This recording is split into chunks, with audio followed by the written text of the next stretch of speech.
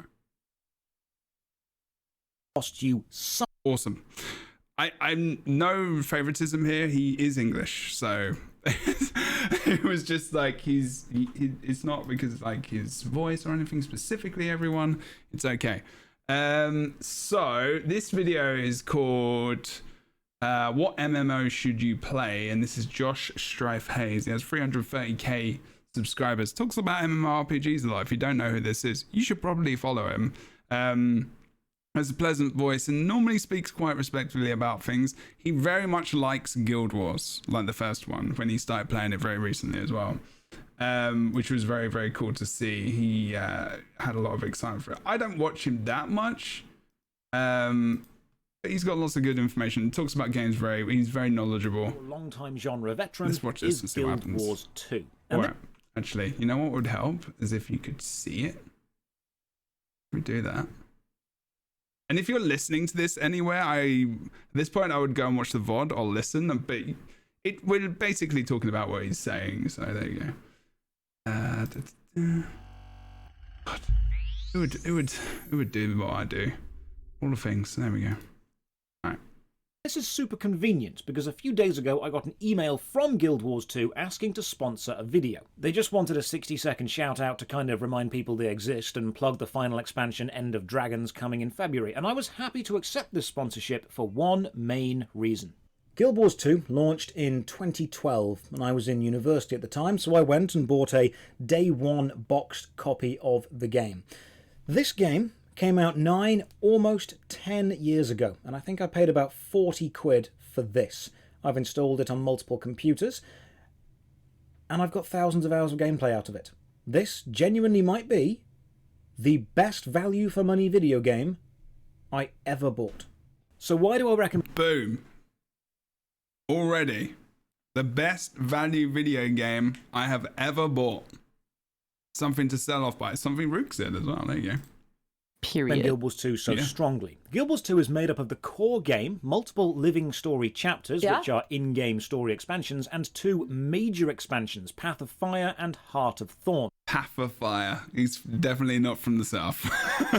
He's from the west or the north. Path. With the 3rd major expansion pack, End of Dragons, coming next year. And the core game... Wait. Was that when he said it? The last expansion? Expansions he and actually said 2 it major a while back when expansions, he's Path running of near the Fire Centaur and camp. Heart of Thorns, with the 3rd major expansion pack, End of Dragons, did say the coming final next year. expansion. And the core game... There he says 3rd. So did he say... I don't think this is final yet, does he? He said final earlier, yeah. Oh, yeah. okay, I The missed that. final expansion. I was like missing the English accent. Okay, so the final expansion, not good. Is everything else that like... As a free trial. Go on, Everything Chris. else is great. Yeah, it's great. It's just like, it was like one of the first things he said. I was like, Right, okay. Let me just... And it seems like a very minor thing, but it Where does. did he say it though? I When the missed it. character At the very start. towards the The games camp that and are like the actually spikes. worth And the wooden trying. spike. The first He was like, they MMO contacted I me recommend about, to you know, literally they wanted me to everyone, talk new about and player promote the or final long-time expansion. genre Right, veteran okay. is Guild Wars 2. And this is super convenient because a few days ago I got an email from Super Guild Wars 2 convenient. asking to sponsor a video. They just wanted a 60-second shout out to kind of remind people they exist and plug the final expansion End of Oh no! And then it says like that's actually the voice of them. That he said that as that's the voice of them as well. Oh god. Okay, I completely glossed over that. Hopefully many people did. The final expansion. How many views has that video got? Oh dear. 330,000 people. Or something like Unfortunately, that. it wasn't even just this one. I think there was somebody else or something else that also, for whatever reason, was another paid one that said final, or like this is the last one. And yeah, it was wild because I didn't even know about these until one of the live streams for End of Dragons, where people in the chat were just saying over and over and over, these people said this is the last expansion. These people said this is the last expansion. And I was like, oh no. In a way, like having something be the final thing does drum up some interest because you're like, oh, I should pay attention to it again. But it is incorrect, but it does kind of inform, wrongfully so, the community of like what the studio's working on. And sometimes people might not think there's much reason to start playing a game when it's going to be the final thing. So it might seem small, but it can like subconsciously interact with people and like how they approach a game if they're even going to pick it up. So yeah, and I mean, it's really important in the case of Guild Wars as well, because like we've talked about, people weren't sure about the direction of the future of the game. You know what I mean? There's been a lot of uncertainty in the community. Personally, I was always like, yes, we are going to get something else unless they otherwise tell us that, you know, the game really is going to be shutting its doors. But I was like, I just can't see that happening. It seems like so many people are still enjoying it. It's still so active.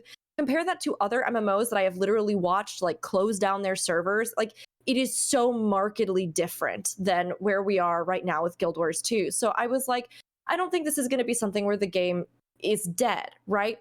But I think End of Dragons is crucial for them because there has been a lot of discussion about the future of this game. There was a big gap between expansion releases with no information about future expansions. So this, like you said, Kroof, it can sometimes drum up a bit of hype if it's like, this is the big finale thing, right? But in this particular case, with this particular game, I think that the absolute priority of whoever was reaching out or whatever was happening would be to push that this is the end of one chapter and the start of a new horizon for Guild Wars 2, right? This is the future of the game, not the end.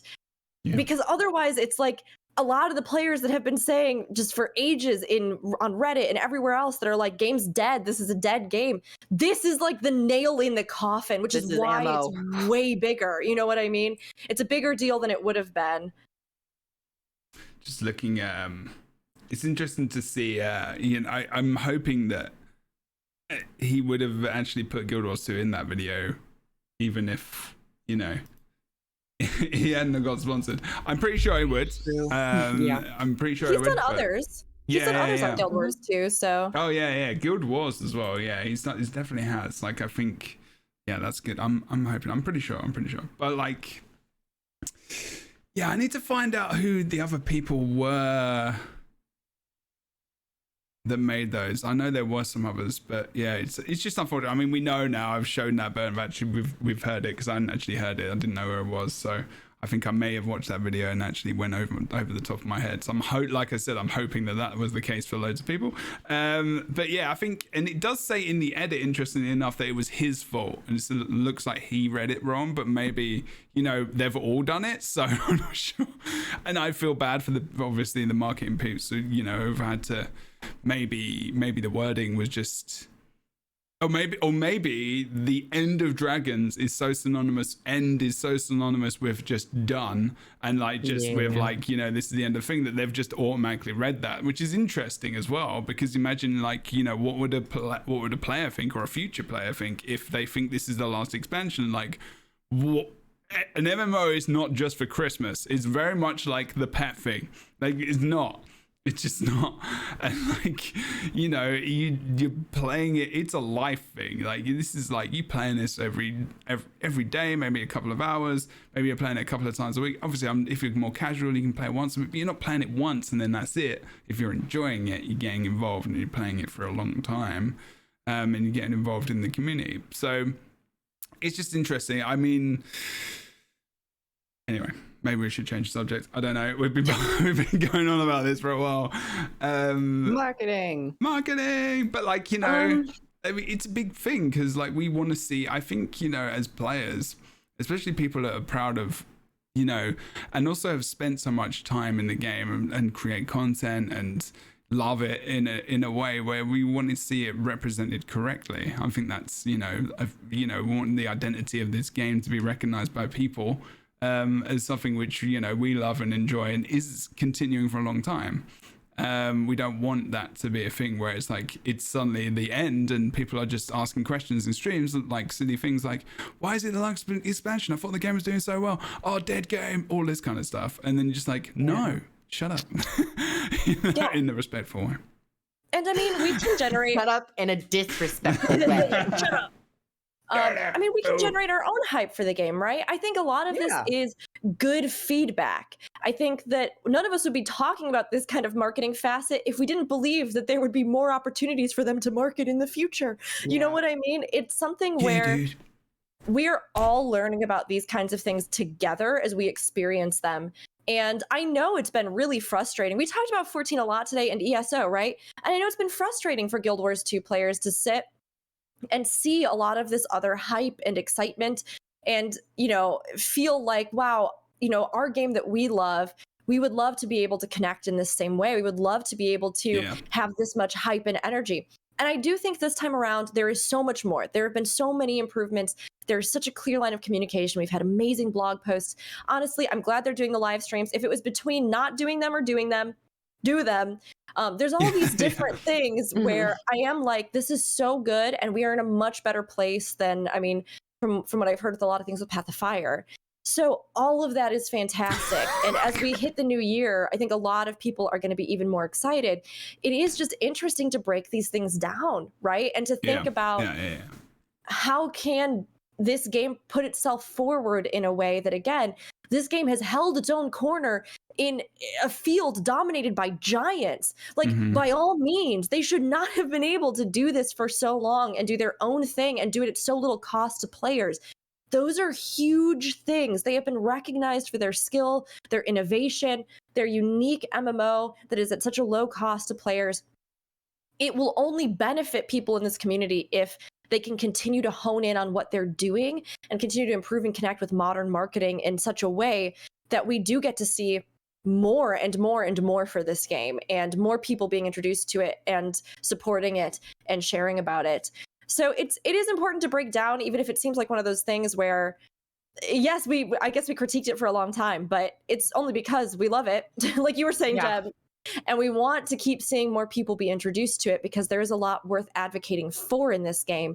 It's just that, like anything nowadays, you have to know how to advocate it so people even know that it exists, you know, like tough love. It's important. Yeah. Tough love makes thick skin and even a thicker wallet. Okay. Well, we know it's done. We know it's done well as well by the sales. I mean, it's done better than some of the other NCSoft games that are out there as well by the quarterlies that we've seen recently. I will. Let's be honest. I'm not going to put a link to that in the description. Go and Google it yourself. It's easy to do. Pretty much work. Unless someone else wants to do it in the comments. Crew, if you can do that, probably. What? I'm outsourcing. What do you want me to do? I'm learning to. And yeah, life's good. But yeah, I mean the layoffs and stuff. You know, obviously that kind of thing is upsetting, and you know, it doesn't was spread. Years ago. I mean, was it? It was like 3 or 4 years ago. The layoffs? Yeah, it's been a long time now. It's not been 3 or 4 years. It's been like 3 years. No. It's been like 3 years. 3, I think. Yeah. No. I agree with Kroof. I think it has been. I think it's a good thing to mention for Icebrute Saga, but we're past that. That's what I mean. That's what I mean. But also, the big layoffs weren't for Guild Wars 2. What they did is they actually split the group, which inherently pulled some from. They, of course, hired a bunch of people as well. But I'm pretty sure that some people did like fragment a little bit. Yeah. And then there were mostly layoffs for the other projects that they were working on. A few years ago. This was a year ago, people. No, it wasn't. Yes, the October 2020. A year ago, October 2020. It was not. No. Yeah. It wasn't 2020. It was. This was the second round of. I'm talking about the second round of layoffs. Sorry. I don't think there were that. I don't think the second round was that heavy though. No, the first round was a huge cut, that was February that's also because they cut. That was February. Well, that was because they also cut the other team. There was like a whole other game that was being worked on that got cut, and then there were a few others that were key. Like there were specific things that were laid off. But again, it was just a couple people that I believe were still involved with some kind of other side project, right? Yeah. In fact, they had a couple of side projects going on, but like that stuff got. I know for a fact some Guild Wars 2 devs got removed as well. It was 100%. Like that was a thing. I imagine a couple of like there were people on Guild Wars 2 that were also laid off during that time, but that I feel like there has to come a point where we can remember that affecting Icebrute Saga but we also have to be like, you know what, we got to start making sure that people have a footing at the game and develop Well, to get it's A lot of more times- of like how that's what I was kind of going on to, or what I meant was that obviously it's about it, but it's the image and what that says about the game and how that's managed. Like, you know, that was more about the. It was more about the fact that they were. It was definitely more about the other projects, and that wasn't working for them. It must have been. We don't know because we haven't heard anything about it. So we can only guess. And that was still a point where, you know, we've got Mo still in charge and all the things. So, you know, that wasn't going to be something we'd know much about. There was a blog post, but it's still very loosey goosey. I don't know. The phrase is an American one. Is it loosey goosey? Okay, cool. Yeah. I'm being, you know, I'm getting involved in the country more, everyone. I went to Thanksgiving this year as well. It's all going on. I know. Next, I'm going to be left home alone, swinging buckets from the stairs. I need stairs next. Is that what Americans do? I've never met an American that swings buckets from their. What do you mean? What about Macaulay Culkin? You've never seen Home Alone before? Been to a baseball game? Okay. You had a deep fried chili dog that is dipped in Oreo cream. I have been to a baseball game. I saw the Padres in 2000 and. Have you debilitating medical debt? Then you're a true American if you have debilitating. I've got debilitating school debt.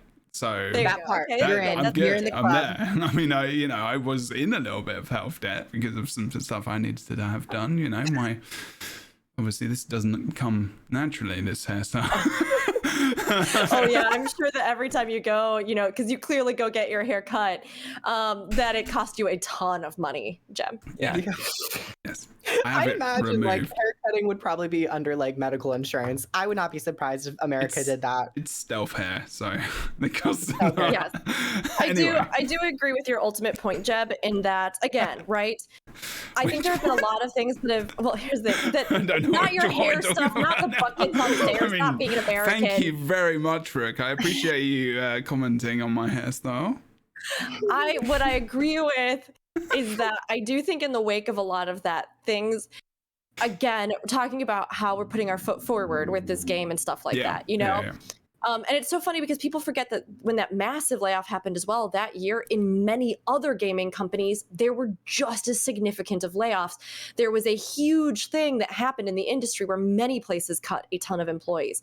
But the actual effect that has had on the community is that, like you were saying, it is still something that people constantly talk about.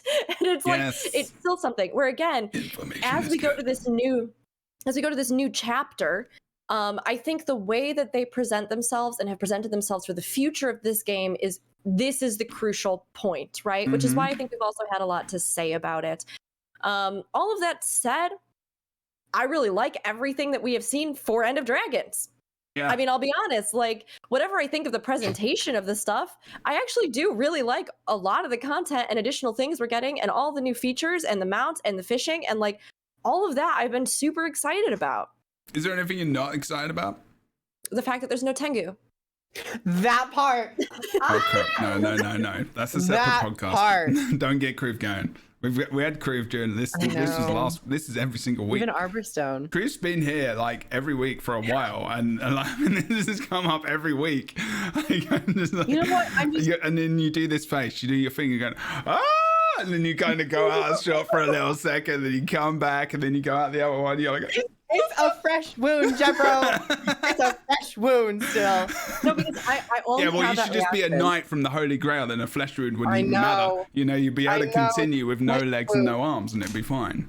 I have that reaction even because if the blood is like pouring out. Yeah, I have hypertension. I still think I have that reaction because it does kind of go into that marketing realm that it's like Guild Wars 2 is like a 10-year-old baby fawn that still it's still wobbling on its legs, but it's 10 years old. You mean it's Bambi? You gotta have a solid foundation. Okay. And I look to other MMOs and they seem to always have a solid foundation of like, they have a new class, they have a new race, they have dungeons, they have raids. They know almost every expansion, they know what they're doing, and they're not trying to reinvent themselves necessarily. They're just building on what they know. But I still kind of feel like Guild Wars 2 is just like continually reinventing itself to the point where like you can't feel confident in it necessarily, because it's always this testing situation. So I hope after End of Dragons, they kind of take a break from reinventing the wheel, and they reinventing Will. Oh my good lord! No wonder they're making mistakes. They're trying to reinvent Will. That's quite a lot of stuff. Will getting ready for the afterlife. You never know. But I hope after End of Dragons, they kind of just feel more comfortable not trying to be the one game that always does something new. I want them to kind of take a step back and go like, okay, new race, new class even, and then raids and strike missions. And like, you don't need to have 1,000 pieces of content for an expansion. You just got to know what you want. Similar to what you were saying, Rook, is like, have an idea of what you want and then just go for that content. And like, don't try to do like siege turtles and skiffs and fishing and a new guild hall. Like, these things are very nice to have and they're lovely and they look amazing, but are they necessary content for people to play a game for a prolonged period of time? It's interesting. Very interesting question, honestly, Kroof. Why don't we answer that question now? Oh. If you want to. I mean, we could. It depends. Are you both good for time? Like another half an hour or so? Yeah, another half an hour is fine. I do think that's a really interesting question. This is my personal opinion, right? I've talked about it a lot. Well, the reason I'm saying this is your because, personal opinion. Sorry, I usually try to, like, if I'm going to say something that I really understand is within the limitations of my, like, really my own opinion, my own experience, and is not something that I am expecting others to relate to large scale, right? This is just me. This is just how I feel. Like, I personally have found that I find Guild Wars 2's innovation to be refreshing, in the sense that I always compare it to the game Warframe. And there's a reason for that, because they both operate on very similar, like very similar cash models and or revenue models. And it's, on one hand, very refreshing to see a game that does a lot of stuff, a lot of different things, and that has a sense of unpredictability to it, because sometimes I do think that reinventing the wheel leads to massive things in this game that I do think they actually keep as staples. So like the mastery system, mounts, all these things that I think have been introduced because they reinvented the wheel and have become really important, right? So in that sense, I think that reinventing is good, and we can't always cling to the past things. Like, I still hear people yell about the fact that there aren't dungeons, and I'm like, there are fractals. Fractals are an evolution of that content, and I get that they aren't quite dungeons, but I think they fall in line in a way that makes more sense. So it's like that kind of stuff I love, and I think it is part of the nature of this game and its revenue. I truly think that it's because of how they do this game, the little cost they do this game at, and the fact that even in stuff like Warframe, we see them doing the same thing, where they're reinventing to try to bring people in. And then because they bring people in, like, or because they can't balance whatever thing or workload or whatever, but then there's huge patches of time where you just don't have the thing that you wanted, or like the thing that they really excelled at just doesn't exist, or it falls off the face of the earth. Warframe has a new expansion coming out, and the big thing is that, like, it's going to be the big first hunk of true story content, real robust story content that we've had for ages. I'm confused about Warframe completely. And like, the thing is, though, is that when Warframe reinvented the wheel, what they did was they introduced story into the game, which didn't exist until about 100 hours into the game. And when they did the story, it's actually mind-blowing. Like, it's actually a piece of the best storytelling that I've ever seen in a game. But again, there are huge swaths of time where you don't get something like that, or you get a little tidbit of story or a little side story accompanied by this new thing of content that's kind of hard to figure out how to get into or what you're doing. Again, so there's direct parallels between Guild Wars 2 and Warframe. Now, all of that said, I agree in the sense that I think we need to have an idea of at least the basics of what's happening. We need to understand what's happening with PvE content and when to expect it. We need to understand what's happening with, PvP, with these kinds of things, right? So it's something to me where I don't mind that I never know quite what I'm going to expect from Guild Wars 2, but I do think that for the long-term health of their community, like you were saying, Kroof, they do need to hone in on specific things and provide some kind of regular time frame for them. Does it really truly upset me ultimately? that they don't, not to the point that it infuriates some people. Like, you know, some people really are so bitter about the fact that there's no new raids or things like that. But I constantly try to mix it up in the content I'm doing and the stuff that I'm doing to where it's like, to me, it doesn't have to be all one thing or nothing. It doesn't have to be like this game hinges only on this one mode for me or nothing. And I know all of us feel that way, you know, to varying degrees too. But it's something where I guess I just expect there's a little bit more unpredictability with Guild Wars 2. But I do, again, from my personal opinion, like I said, I don't mind it as much as some people do, because I think I understand how it works in correlation to other games. But I do think that whatever release schedule they're able to do, whatever pace, whatever kind of content, if raids are gone and strikes are taking over, they need to say that. Like, they need to tell people. There is that fear, isn't there? It's true. And then they need to like directly communicate it, and then again have some kind of pace for it. And I feel like they're trying to put a structure in for End of Dragons, but again, they just haven't said, you know, it's not like they said in this marketing, raids aren't coming now, but they will be coming afterwards. Compare that to Final Fantasy XIV, where we know they're like, raids do not come at release, but they will be hitting with patch 6.1 2 months after blah, blah, blah. You know, like, so this is my big messy thought tumble that I had about it. I'm kind of in the middle. Bits and bobs, just say that. I don't know how that relates. I don't mind that they innovate. I think it's honestly more fun a lot of times. And I think they do bring stuff back more so than people give them credit for. But I think that as far as the pillars of their game go, they need to hone in on those. And they do need to tell people what's happening with them. And even if they say like, we're not doing raids this expansion, that doesn't mean they couldn't in the next expansion. At least have more clear understanding of like, for this expansion and the season following it, we will only be focusing on strike missions. Then maybe when the next expansion rolls around, they reevaluate if people have more interest in raids, and they go, okay, we saw the reaction to it. We have developed a raid for this expansion. And then see if the raiding community starts to build up again. It just because like, you communicate one thing doesn't mean you can't later down the line say very clearly, like, we saw the feedback from this and this is what we're doing for this expansion. But I think exactly as you said, having that core pillar, having a pillar of what it is really important, because when it comes to PvP and World versus World, it's competitive. Those are the pillars of the gameplay. But with PvE, there's so many aspects to it. Open world metas, strike missions, bounties, raids, fractals. It's like, which one are you going to be focusing on for this duration of time for that expansion? For in the game as well.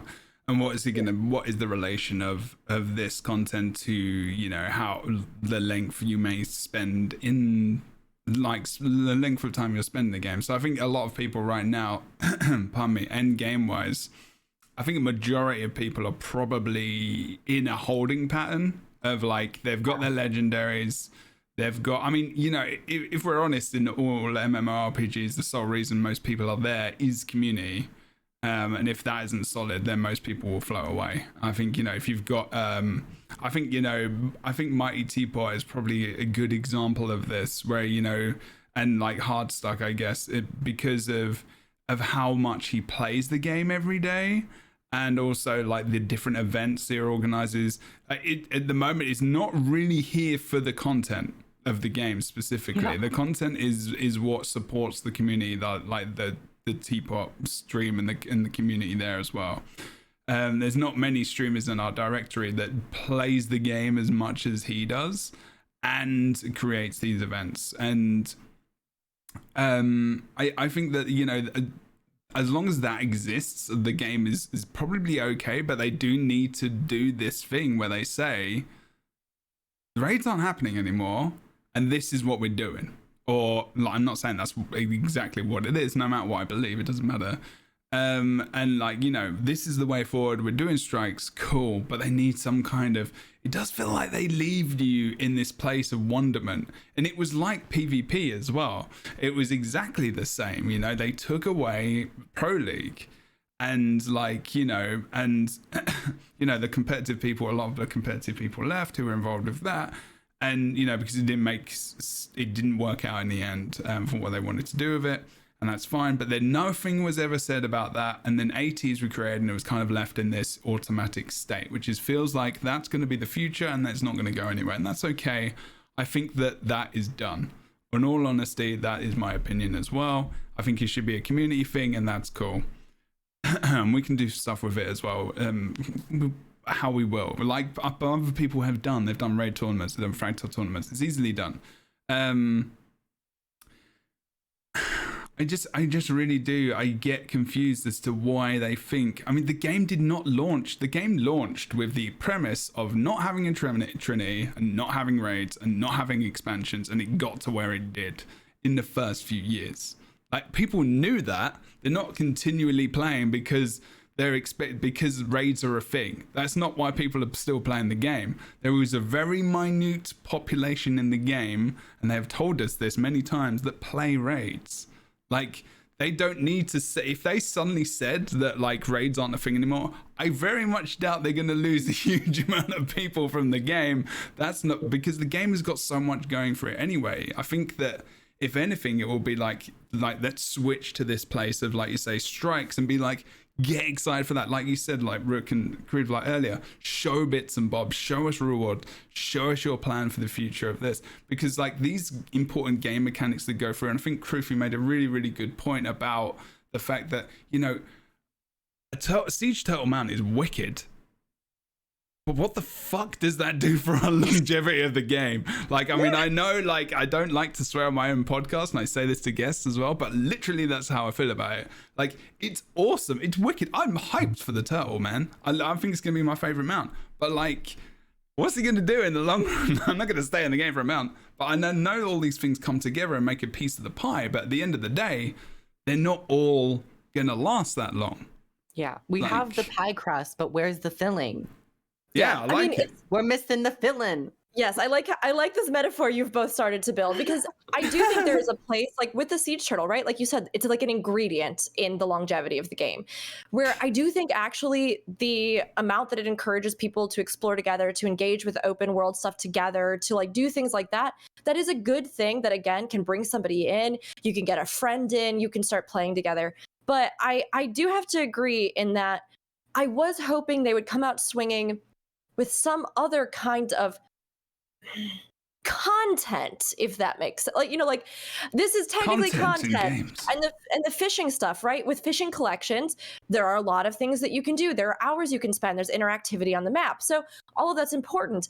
But again, yes, like what are we going to bundle into this expansion? Let's put in strike missions, great. But then again, why did we not have a cast about what that content is bringing to the table? Like, why did we not have a specific thing publicizing exactly what it is? If that's really truly the only kind of PvE content other than open world stuff that's coming to this game in this expansion, at least as far as we know on release, right? It would have even been nice to see that they had said we have two new fractals that are coming as well that tie into part of the story. So, you know, like you'll do your strikes, and then there will be two important fractals that happen. Like something like that. Again, that's a facet of, and like you were both saying, that is meat and potato stuff. That's stuff that you can run, that stuff you can go back into, that stuff that you can. And the open world of Guild Wars 2 is also that. The stuff you can do, the metas, the rewards, those things, I love those things. And there are little pieces, like you were saying, ingredients in the pie that make up the open world experience. Yeah. But if we're looking at the overall pie together for what they've kind of publicized and put out there, it does kind of seem like, I don't know, we know that at least one slice is pumpkin pie, and that's open world, but we don't really know what the other slices are. And like maybe there's a little tiny slice, and that slice is strike missions, but maybe it has some whipped cream on top because that's challenge mode. But maybe it's not, like, and we don't know if there's going to be more pie that we get when we finish this pie because the raid pie is not here yet, or if, right? So yes, I think you both make a really good point on that, in that if you're not going to have something like a new race, if you're not going to, like, those again are big draws. As far as just what you expect from a bundled expansion, then I think having, again, these things you're hitting, we have open world content, great, but then what else do we have? And Jeb, you brought up a good point that if they have decided to move away from other stuff, that's fine, but we just need to be sold on it, right? Like they need to say, we will not have more of these, but what are we giving you, right? If we are going to focus specifically on our open world experience, then what are we giving you?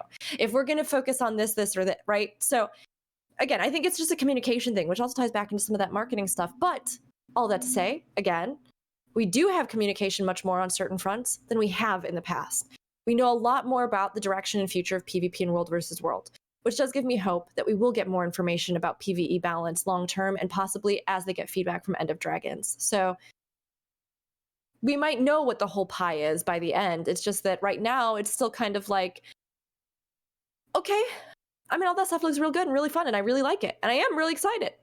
I really like the Siege Turtle. I really like how they do mounts in this game. I think it is a big selling feature. I think there are a lot of things that are big selling features, but yeah, gosh, even in Endwalker, even in Final Fantasy's current expansion, with no spoilers saying anything, I think they could have done with twice the amount of playable content, like actual runnable stuff, because the story is massive, and they put in, it's like twice as big as previous expansions, and they put in the same amount of playable content as they had in the past ones, and it's like, could have done with a little bit more of that. Like, so it's, I mean, I think every game has to consider that balance. It's going to be interesting to see how, I mean, one, whether or not it launches in February, because I think this is starting to creep into my own thought thinking now. It's because I think I've said it, I think every stream, like, you know, they keep saying this is a work in progress, and like, yeah, I'm like, yep. Yeah. It is, but also it's Christmas. You're not like, how much time are we working over the holidays? I think we will be. I mean, I think I just get a little bit confused about the terminology. I think just as a thing, you know, when someone says something and you immediately assume something by what they've said, something pops into your head, and all of a sudden you're like, oh. And like, that's just my gut. It's just my gut feeling. And my gut is normally pretty good, in all honesty. And I'm hoping that it's not going to be good. You eat yogurt? I'm good to my gut, people. I do eat yogurt. Yogurt. Yogurt. If I ever say yogurt, I am firing myself from this podcast. Do you say, how would you say go-gurt? Goggurt. Goggurt? No, because go is like how you say go. Like, that's how you say go. And I wouldn't even have goggurt. But like yo-yo ma. Do you say yo-yo ma? Wait, what? I was thinking Street Fighter there. The cellist, yo-yo ma.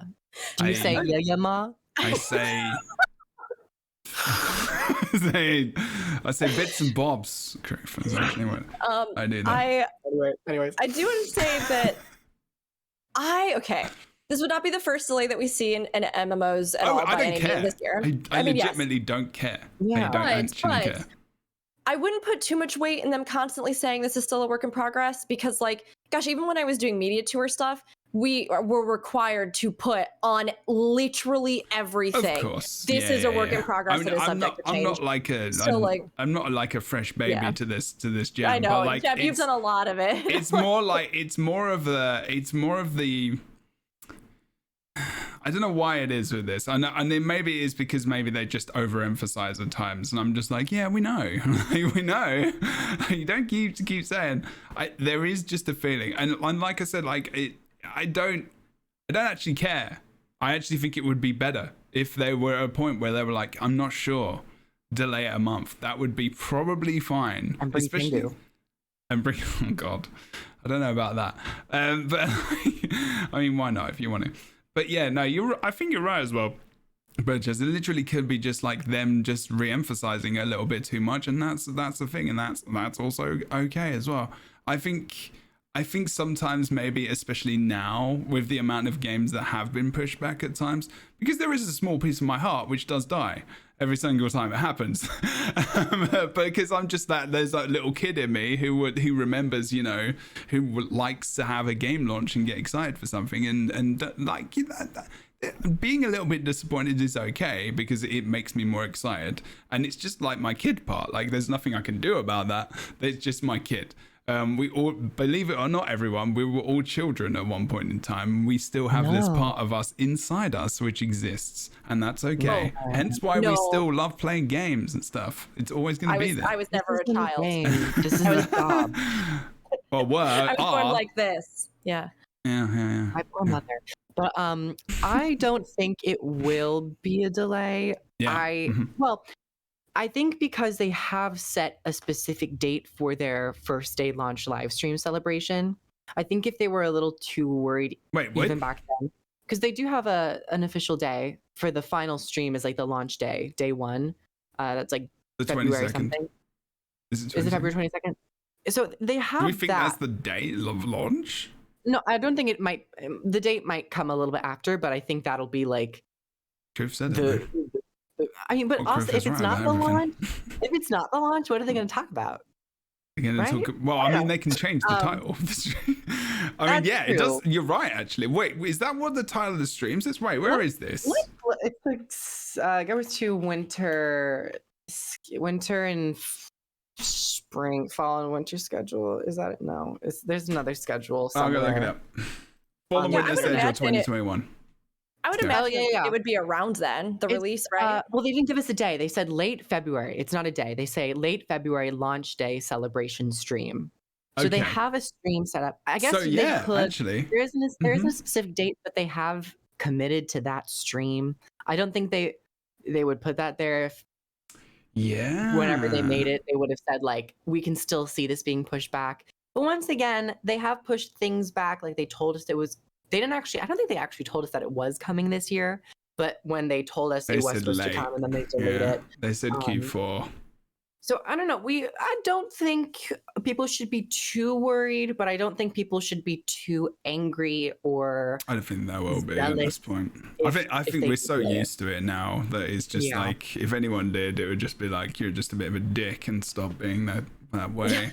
And like Yeah. you know, but then again, understand that people can be disappointed, and that's also okay. Just be respectful with your disappointment. Being disappointed is totally fair, right? Like there were, Yeah. even with Endwalker, we had a delay, an unexpected last minute delay that delayed it by 2 weeks.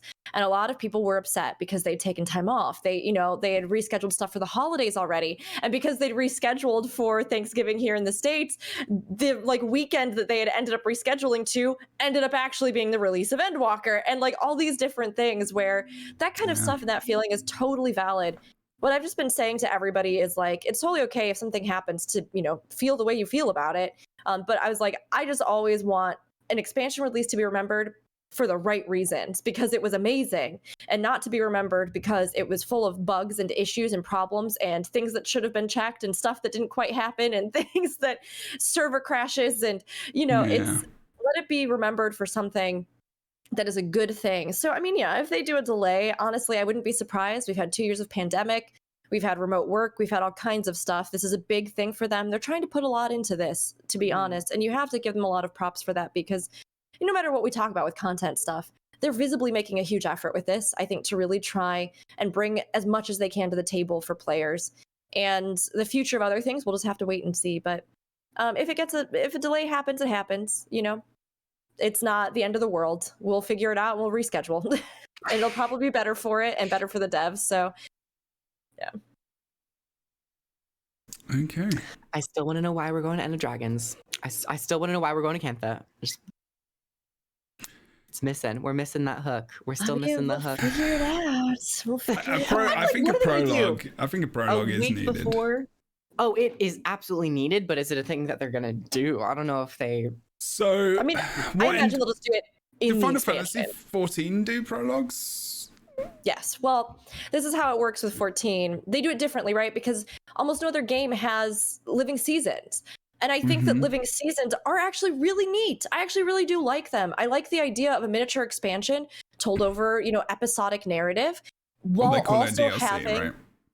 yes, but like while also having real full scale X packs, because Yeah. in like ESO, for example, I love ESO and I love it for very different reasons to many games. But you kind of eventually you're like, oh, I do kind of wish that I could just get one huge big thing and not like, here's part 1 and here's a dungeon and here's a, but I understand why they do that, right? And usually what they bring to the table is really fun and really interesting. Guild Wars 2 is like the best of both worlds between Final Fantasy 14 and ESO, where we get actual full expansions where you can sit down and play all the thing, get a huge hunk of stuff and everything all in one go. And then we also get these episodic narratives. So because of that, the structure is different. The way that 14 does it is that they usually split their post-expansion stuff into 2 distinct sections. So you have what is considered the true finale of the expansion. So the expansion itself has a high point and it ends on a high point and a thing happens, right? But then you have what's kind of an epilogue to that expansion.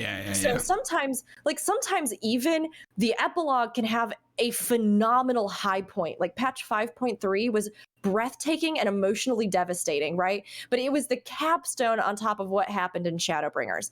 And then after that, they start what you would consider to be the prologue for the next expansion. So they then start building up to what the next villains will be, where we'll be going, hints about stuff that's coming, which on one hand is nice because it leads you into the expansion, but on the other hand can feel kind of like a waiting game while you just wait for the next expansion and you're sitting there eating every little crumb they give you, like, please tell me what's gonna happen, please, when does it come out? It's kind of what happened with this time around with Icebrood Saga. Like the other seasons, there was a very direct link to the expansion. Season 2, Mordremoth woke up, we went to fight Mordremoth. Season 3, Balthazar. We went to deal with Balthazar. Icebrood Saga, it left on basically nothing. It was just like energy going somewhere. And then through the Season of the Dragon replay, we have gotten a little bit more lore information as to like what's up with Taimi and Goric, but it's not enough to even give us a true understanding of the why part. We know that these things are happening, but why? I'm just like, I do think that it's this season in particular needs like a epilogue or a prologue to the expansion. I think Path of Fire had a prologue. End of Dragons, I think, will definitely have it if it doesn't come before the launch. But I think a prologue is definitely needed. I feel like this is maybe their definition between living story and expansions. I like Balthazar kind of was. Like, if you didn't play the living story up to Path of Fire, you could probably get the gist of what's going on.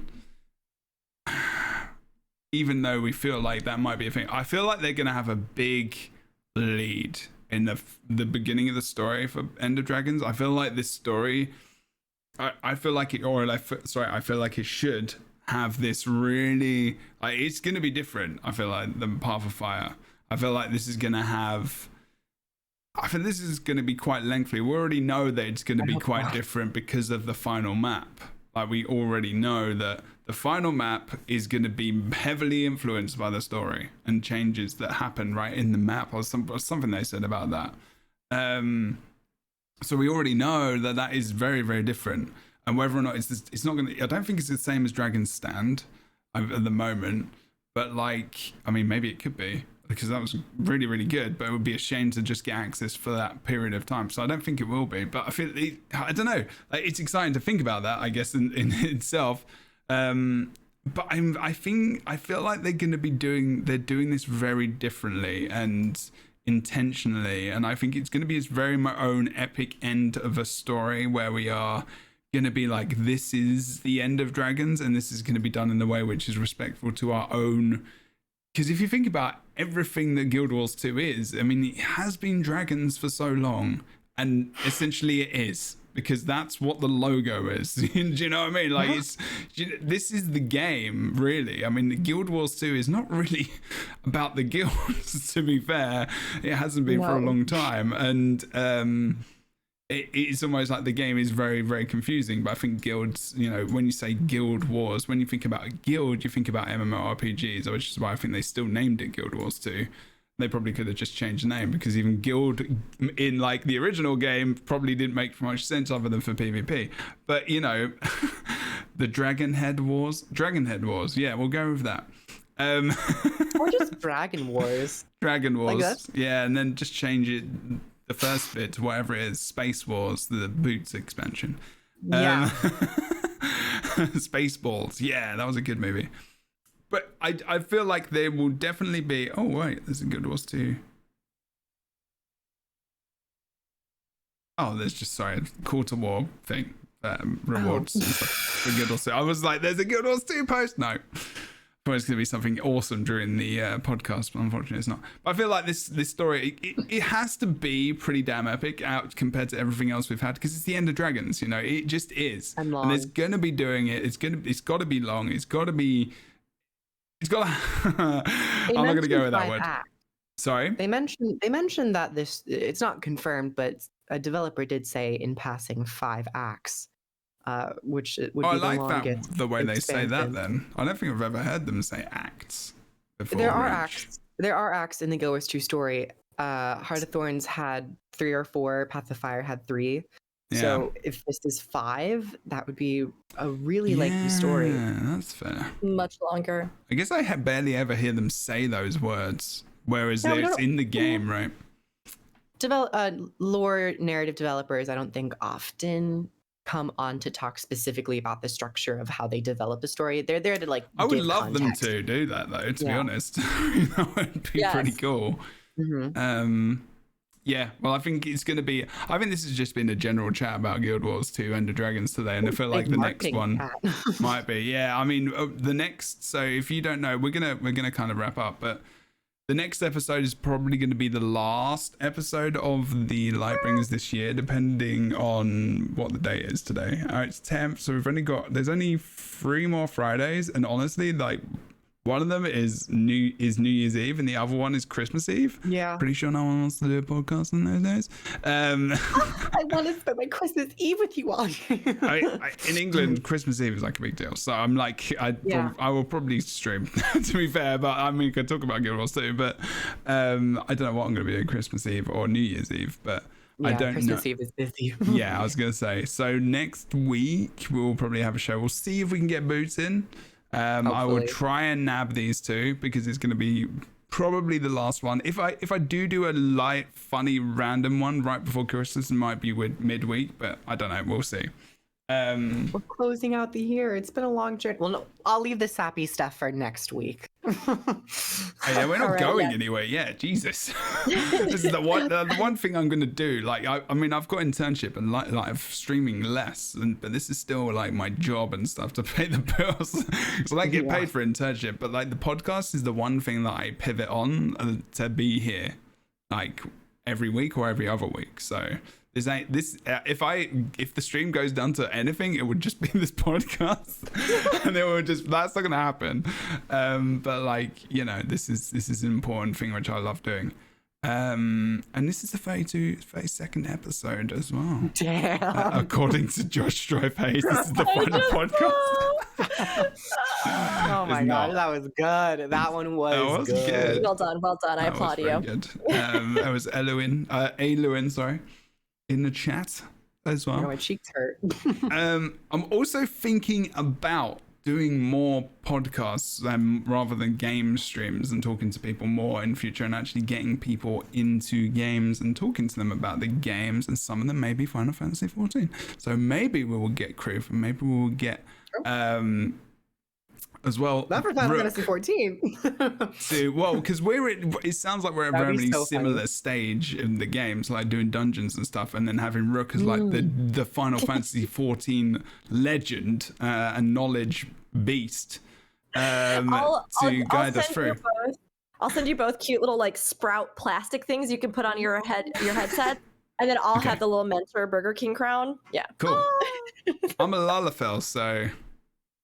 Of course you are. Are you a bald Lalafell? I don't think you can get them bald, like fully, because I wanted to go for something different. So I've got like a little mini. I kind of got mohawk with a ponytail at the back there. It looks weird, but he's got wizard hat on anyway because I'm a healer. But like I've been thinking about tanking, so I'm excited about that. If I can get into the damn game. Anyway, this is a Guild Wars 2 podcast for now. Yeah. But the name may not actually change. I may just keep it as that and dip into some other stuff like gaming news, because next year is wow. the Game Awards was pretty immense. Like, to think about different games that are coming out next year. There's like Horizon Zero Dawn. There's Wonder Woman from Monolith. There's Hellblade 2. There's Star Wars Eclipse. There is like Evil West, which looks good. The Expanse Telltale Games is returning as well. They have Reformed, which is amazing. Nightingale really looks good. Like, looks like a massively multiplayer kind of survival game with MMORPG elements. Space Marine 2, Dying Light 2, finally. You know, there's all of this stuff. Lost Ark in February, which is an MMORPG. Oh, I want to play that so Yeah, bad. that's gonna be, should be okay. And you know, should be like fine. Probably it's fine. I think people are Fine. okay with it. Homeworld 3, which is like a really big callback to RTS games back in the day, and Dune as well. Dune is coming out. Funcom could be an interesting one. There's just so much to come next year. And if you haven't, listen, just some extra little game news as well, because hey, I'm all in for that. Go and check out Epic Games. I think there's games like Godfall and stuff for free on there, which is top game, by the way. It's looter kind of battling. It's kind of like Guild Wars 2, actually, like combat wise. It's pretty cool. Just random little game, because I want to do more stuff outside of just MMORPGs, but like podcasty. That would be cool. Otherwise, we're going to leave it. Tybalt, do you want to tell us where you are, what you do, and where you do it? I'm in the mists and I'm currently dead. All right, cool. Lovely. Thanks, mate. Crew? My brain is melting. My brain is melting. Hi, everyone. My name is Kroof. I do a lot of YouTube stuff. Elite specializations, lore, general gameplay. Fun time. I also stream here on Twitch Tuesdays, Wednesdays, Thursdays, and Fridays when I get invited to podcasts or otherwise. So thank you for having me on. This has been yet another wonderful time. And yeah, LightBringers is always a fun time for my Fridays. So thank you. You're very welcome. You're fired. Rook. Rook. Or Rook, or potentially in the future, maybe, at some point in time. Possibly Rookery. Tell us, what are you doing? And why you're currently nestling with your microphone? I'm channeling Kroof's energy. Okay. Yeah. Hi, everybody. I'm Rook, and I really like making And Kroof. you what? You what? I really like making Kroof laugh a whole lot, so sometimes I do a silly thing. But when I'm not making Kroof laugh a whole lot, you can find me on Twitch. I'm usually streaming in the middle of the week, middle of the day, middle of the week. If I'm not live on my own channel, I'm talking on podcasts like LightBringers on Fridays or Gamer Escape's 8th Right Radio for Final Fantasy XIV on Saturdays. And I have a bunch of stuff going on YouTube, including a recent music video. Yay. That's right. I did a song and I did sing it, and we recorded a music video for it. So if you're curious, check it out there. I'm looking forward to hopefully being able to do some of Guild Wars 2's music as well in the future. So YouTube, Bird of Chess, everything Bird of Chess right now, Twitter, all that good stuff. But very soon, one day, maybe, but maybe never, just to keep Kroof in suspense, I will be switching to Rookery, so ROOKURI. It will actually be happening very soon, likely for the new year, so keep an eye out. Yes, go and watch that music video as well. Very good. Very good. All the things. I was just looking at your stuff. You've got loads of like lore stuff as well. This is interesting. Go and watch that. Yes, I've been branching Very out good. into lore videos as well, and I'd like to do them for Guild Wars too, so. Yes, glasses, books. Yes, do it. Wear them. Wear them. And also Kroof is doing loads of video. They're both check them out both on YouTube. I normally post Kroof's YouTube, to be honest. Actually, I think I do both, but we'll see. Please go and check them out. They're awesome people. I love their faces, and I'm very glad they're here to do this, and they're essentially supporting the podcast and being awesome, so I appreciate them very much. Also, please changing it to Kroof with a C. Yeah, I'm gonna become Kroof with a C. Okay, like chess. I will accept you into my own. To the Kroofery. To the Kroofery! Cute! That's cute. I'm also apparently having a brand change next year. Thanks for that one. You're just gonna swap names, maybe. Yeah. Sounds good.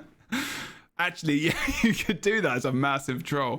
Kroof just rebrands to Rookery before Rook did it.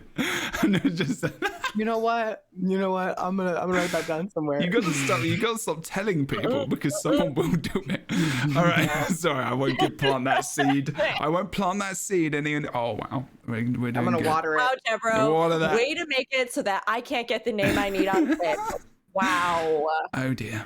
Okay, so I'm Jebro, twitch.tv/JebroUni. This is where the podcast is potentially, mostly weekly, but at the very least, every other week we will be taking a break on 24th December /31st December is a Christmas Eve and New Year's Eve. But I will likely be streaming still at some point in time. We may have chats with other people and also these two awesome people as well.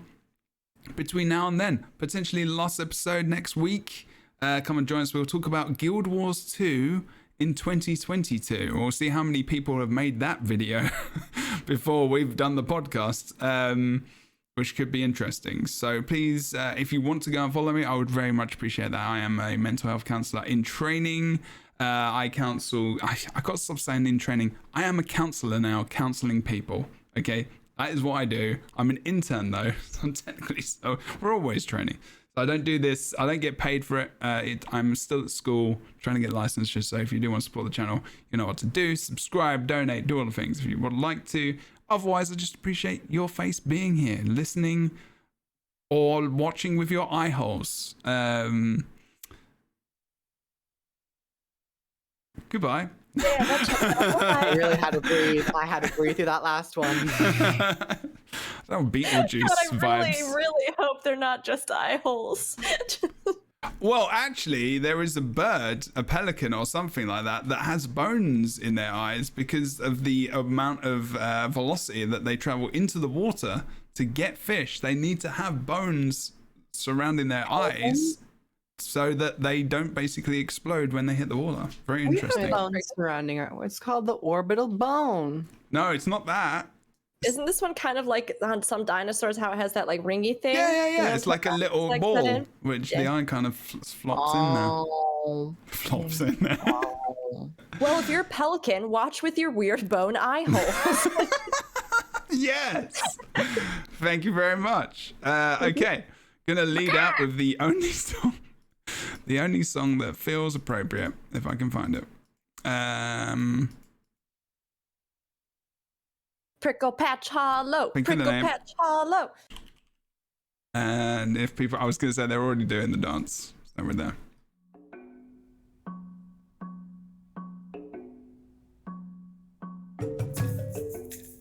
Yeah, rock it out, Jeff. You got it.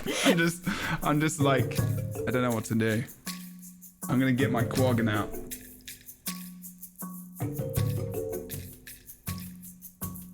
It's very good. He's very cute. Whip.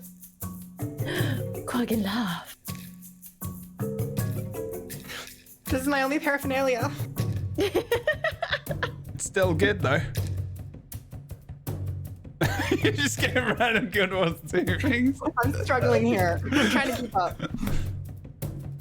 Next week, I need to see your plushies. That's not a weird euphemism for anything either. I don't have yours 2 plushes, but I got Your bits and bobs. Next week, you gotta pull your bits and bobs out. Yeah, I'm gonna pull my bits and bobs out. I made my quaggin. Oh my I'm gonna god. keep my bits and bobs right where they're at. I'm looking safe. Goodbye, everyone. Thank you for watching the LightBringers podcast, where we talked about a lot of stuff this week. I don't know what I'm going to call this podcast episode, because normally I give them a name. It can be just WTH or WTF question mark. Thank you for watching. Stay good, because otherwise you get cold for Christmas. I don't know.